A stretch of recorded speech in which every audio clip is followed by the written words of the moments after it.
Gandang gabi, ako'y nagbabalik ka DJ B-Boy Bibo para sa ating tuloy-tuloy na BB Time tungkol sa usaping kumpiyansa or sa English, confidence. Ikaw ba, BB, kapag ba tinanong kita on a scale of 1 to 10, gaano ka ka-confident sa sarili mo? Gaano ka kakumpiyansado na hindi ka mahihiyang humarap sa kung sino-sino? Sige, pakinggan mo to, yes friend ha. Alam mo kung ano man yung mga bagay sa sarili mo na nakaka-apekto sa'yo para i-boost yung confidence mo. Alam ko naman na meron kang tinatago dyan na kahit papaano ikapal ng mukha, ika nga, no? Pero alam ko rin na merong mga bagay na humahad lang sa'yo para mamukadkad ka, para mag-bloom ka totally, para maipakita mo kung sino ka. At gusto ko lang sabihin sa'yo na hindi pa huli ang lahat. At hindi yan ang magiging dahilan para patuloy mong paliitin ang mundo na iyong ginagalawan. Okay, given, aware ka sa mga insecurities mo, alam mo yung mga mali sa'yo, alam mo yung mga sa pakiramdam mo o sa palagay mo ay hindi katanggap-tanggap sa paningin ng mga tao. Pero sana subukan mo rin na tignan yung magagandang bagay tungkol sa'yo, mga dahilan kung bakit may mga nagmamahal sa'yo. Gamitin mo yan bilang sandata sa paglaban mo para maiangat mo yung kumpiyansa mo sa sarili mo. Yung mga flaws mo na yan, yung mga imperfections mo na yan, that makes you perfect. Lahat ng iyong nakaraan, hindi naman yan yung magiging definition ng pagkatao mo. At the end of everything, lahat tayo meron yan. At lahat yan nasusolusyonan. At lahat tayo may kakayahan na i-boost yung self-esteem natin, yung moral natin. Kasi tao tayo. Normal sa atin na nagkakamali at meron tayong tsansang baguhin yung mga pagkakamaling yun. Hindi man overnight mababago, hindi man agad-agaran, pero trust the process. Ipagpatuloy mo yung ginagawa mo tungo sa pagbabago na gusto mo.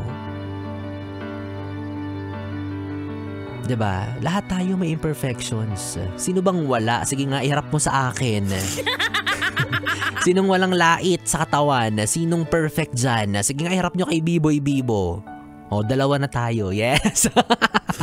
Kapal ng mukha. Hindi po to confidence, kapal ng mukha tong akin. Diba? Ay, sinasabi ko sa'yo, nakadepende na lang yan kung paano natin ihaharap yung sarili natin sa ibang tao. Diba? Lahat ng pagkakamali mo, lahat ng flaws na meron ka, maaari yang mabura sa paningin ng iba kung alam mo lang yung tamang pagpepresenta ng sarili mo sa harapan nila. Kahit sino pa yan, kung meron kang kumpiyansa sa sarili mo, kayang-kaya mo siyang tapatan, kayang-kaya mo siyang harapin. Pansinin mo, kapag may confidence kang humarap sa kahit sino, mas lalo silang bumibilib sa'yo. Kasi alam nila na alam mo kung ano yung ginagawa mo. Alam nila na alam at kilala mo yung sarili mo. At ganoon naman talaga dapat, di ba? Kung may isang taong nakakaalam at nakakakilala sa totoong ikaw, walang iba kundi yung sarili mo lang yun. Kaya mga yes friend, isa na naman po itong paalala, no, na hindi tayo dapat basta-basta lang nang huhusga. At mas lalong hindi mo dapat maging intensyon na sirain ang kumpiyansa ng isang tao sa sarili niya. Wag na wag mong gagawin yun.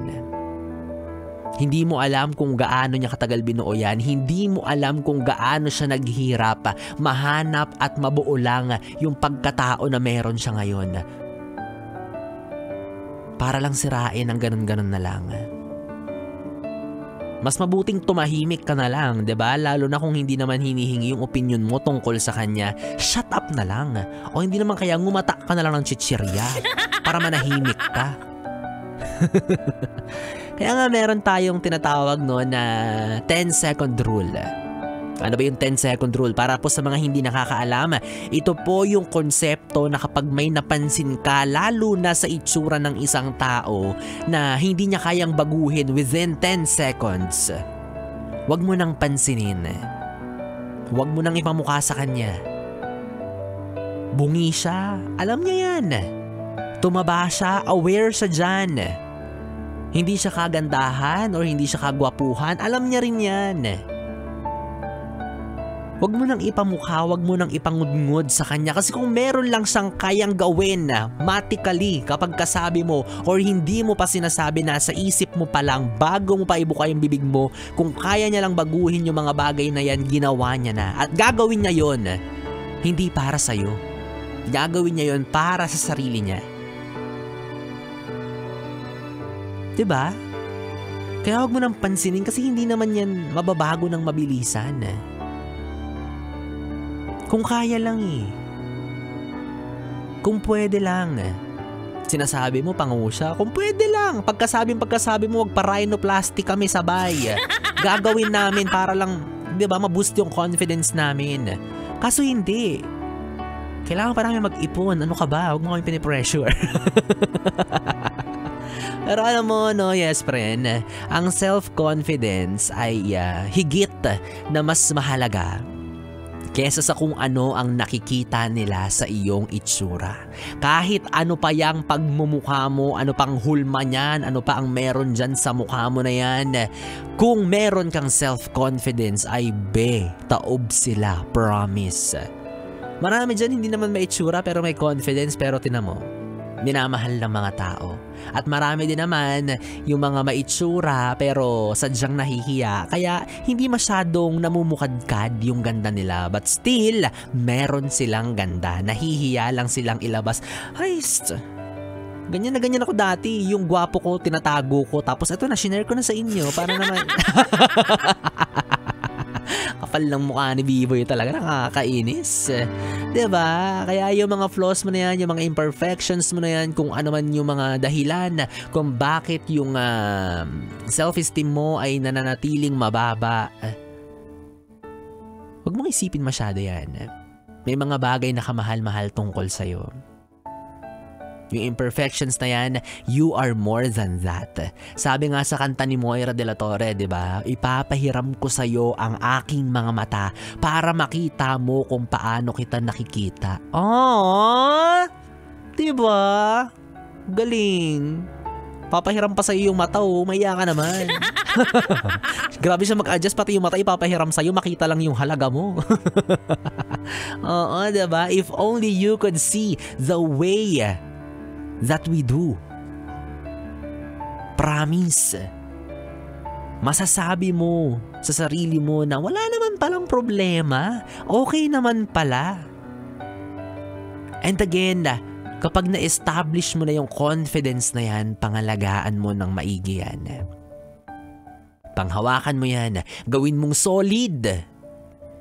Gawin mong konkreto.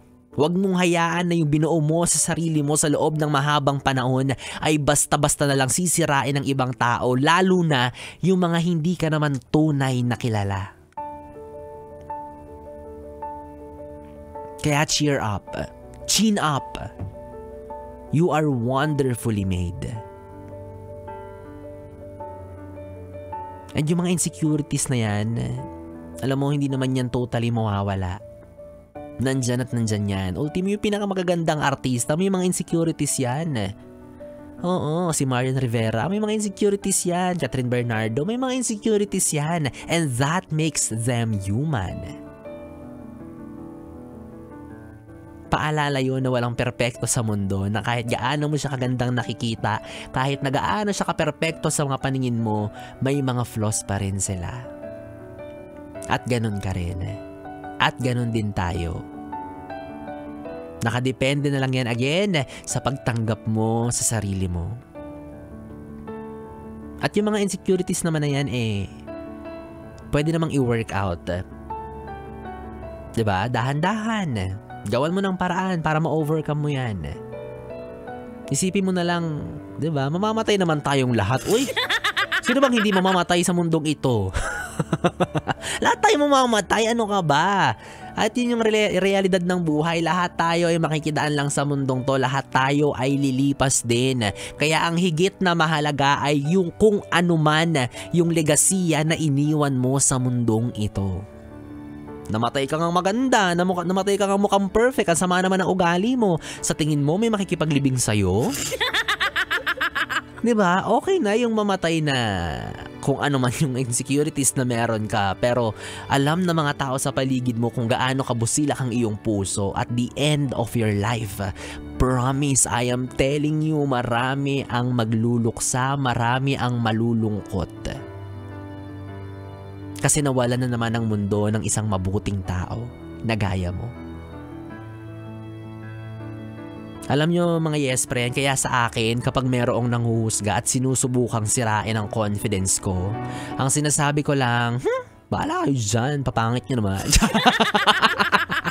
Gusto mo yun ang baba ako ng confidence ng iyo. Hindi, sinasabi ko lang, judge me lang all you want. Tinatamad akong mag-explain. Diba? Ganun lang dapat. Tsaka naiintindihan kita kasi alam ko naman kung anong klaseng utak meron ka. Savage! Burn! Ganon! Ganon dapat pumatol sa mga mapanghusga para matauhan sila na hindi ka dapat binabasta-basta, ha? Kaya ikaw yung kumpiyansa sa sarili mo, kung gaano man niyang kaliit, kung gaano man niyang kababa, i-workout mo yan, pataasin mo pa ng pataasin hanggang sa ikaw ay tingalain. Yes! Wala na mga yes friend, 3 oras na BB time na naman ang ating pinagsamahan. Nakapiling mo ang BB mo sa radyo, DJ B-Boy Bibo, ang DJ na single, ready to mingle, basta walang label. Magkasama at magkarinigan tayong muli bukas sa parehong oras, dito pa rin at dito ka lang sa istasyong No Problem, ang 101.1 Yes FM. Good night, BB. Mwah mwah.